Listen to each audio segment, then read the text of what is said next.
Cha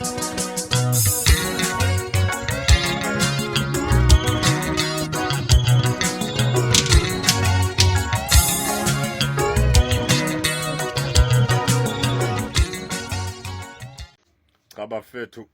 ngifuna ukuphawula ngale ndaba le yalomfana lo ngizothi usimiselo or ngithi abafana bamgqumeni nje laba lezi ingane kamgqumeni bafethu awukwazi ukuthi ungathuka umuntu ecela usizo lo mfana loyana ucela usizo lapha bafuna ukuvusa le monto basibona isidingo sayo ukuthi mhlambe mayengavuka ingakwazi ukuthi ibambe iqhaza ekutheni bekhona nabo ukuthi bekhona mhlawumbe ukuyihlanganisela ezinye zezinto yabo manje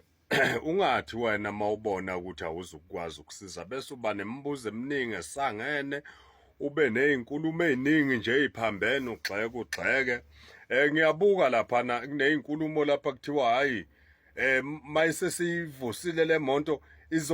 izohamba bani njengoba nibangaka anihlangene nalokho ushilo lwamfana ukuthi le account i-account bane access bonke kuyona akunamali ezophuma bengazi ukuthi ikhisho ubani yabo manje bafethu masanuqhubha lezi ngqondo zenu zokuzalwa abathakathi nezokubukuthi ningabathakathi ke kwanini uqobo awukwazi ukuthi umuntu engathi ecela usizo wena usuyamthuka why ungathuli mawungakhona mawungezokukhona ukumsiza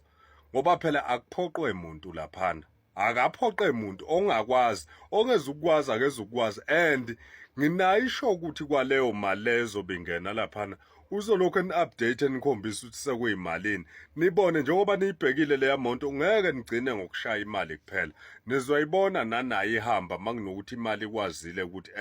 ikwazi ukuthi ikhanda ithenge lawo maphatha leya monto bafethu ubuntu ake sibeni nobuntu bafethu ke senze nje umusa kanye ke senzele nje ibhova nje ubuntu kanye ke silenzele kanye nje ubuntu ibhova bafethu ngiyanicela ingane zakwethu masana ukuphawula into engekho manibona ukuthi